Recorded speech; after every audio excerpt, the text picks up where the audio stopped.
Hey, what's going on YouTube? Today I'm showing you a different route on my way to work. Had a chance to install some clip-on handlebars over the weekend. I was successfully able to do it despite not having any instructions. These were 41mm clip-ons, able to fit a CBR500. They were pretty good. The install was straightforward. Removing the stock grips was one of the most difficult parts, and I would prefer using gloves if you remove them and cause some blisters on my hand. I used some of the instructions based off of the YouTube videos, and I tried my best to show an installation video, which I posted previously. A few riders asked me how I preferred the clip-ons versus stock, and is a super sport riding position beneficial for me and my style of riding.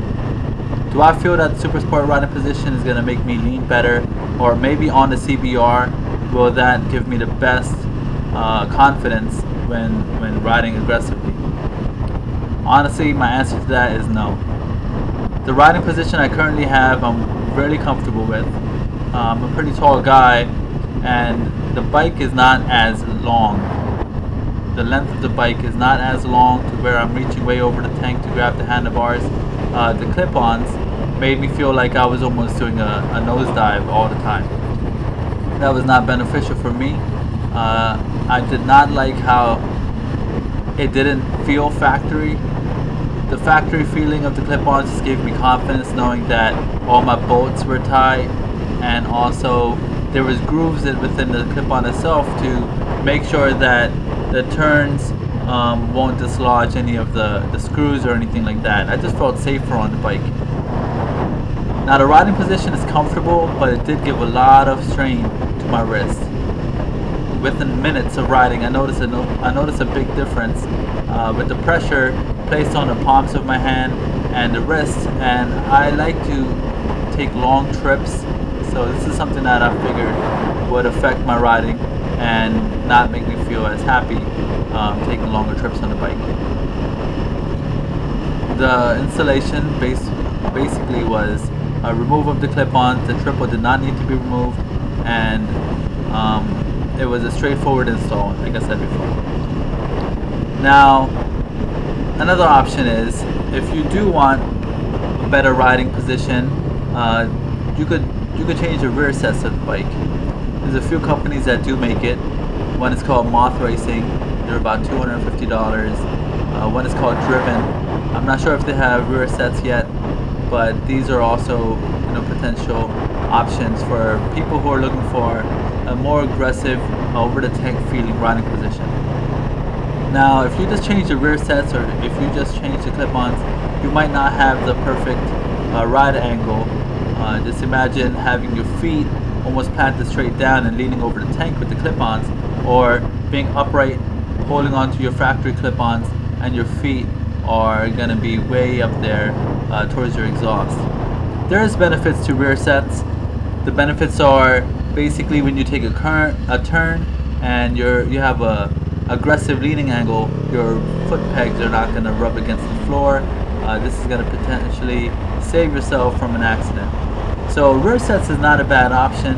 They are stable. You just place your feet on them, so it's not going to affect your turning and your confidence. But they are at $250, a little steep compared to the clip-on options out there. Now, how much money should you spend on a bike? I mean, it depends on the type of bike you have. CBR500, people are spending roughly $6,000 to $7,000 for the bike brand new, and they're investing up to $1,000. Now, could you have gotten a bigger bike?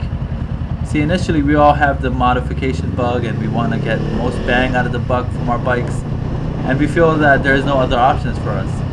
Currently, I'm very satisfied with the bike in the stock position. Do I think that $500 to $1,000 extra on the motor or on other parts, aftermarket parts, is going to benefit my ride?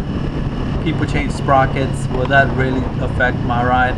At 47 base horsepower, am I going to compete with a super sport? Am I going to use the bike to its full potential? And even if I do, will that affect resale value?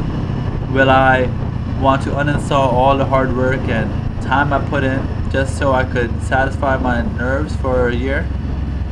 People often get starter bikes and upgrade within a few months to a year. I currently have less than 1,000 miles. I am very satisfied with the bike, although I could see myself upgrading. Upgrading to what though?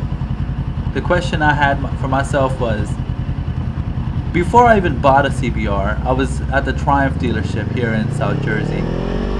I really liked the Triumph Street Triple R. The naked bike look was amazing. It looked badass. The issue with the Triumph Street Triple was that the asking price was $9,000. They wanted 12,000 or something out the door, and this is after giving me an interest rate of nearly 13%. That is ridiculous. That is a credit card. That is an impulsive buy. And at this point, I don't think with any previous riding experience, that is the best bet for me. So I opted to, give up my dreams for a street triple and get a CBR so I could really perfect my skills. Now, as I rode the CBR, I fell in love with super sports. The look of them, the aggressive riding position, everything just appealed to me. So I was like, okay, maybe a Triumph Daytona. Similar engine, a little more aggressive, the super sport riding position. All these were options. Initially it was the naked bike, which evolved into a super sport. Now, these come at a hefty price tag, nearly double the price of our current bikes, but also maybe 3 times the bike. This is worth it if you are, a motorcycle enthusiast. It is going to be worth it as well if you want to really push your skills and be aggressive, knowing that you don't need clip-ons to have an aggressive ride. You have a full turn radius because the factory setting for super sport bikes give you a full turn radius. The handlebars are going to be able to lock. You're not going to rub the dash. All these things are beneficial. Everything factory is made to come that way. Therefore, you have more confidence in riding. Now, let's see as I progress. I went through the clip-on phase and I was like, maybe a naked bike is good for me. Maybe something with an upright riding position is good. You don't always have to be tucked in over the tank. Especially if you're commuting or doing back roads or you're not on the highway. But you do want enough power to compete with a super sport so you feel confident on the highway. Your bike feels stable at high speeds. So my next options, my dream bike, I guess.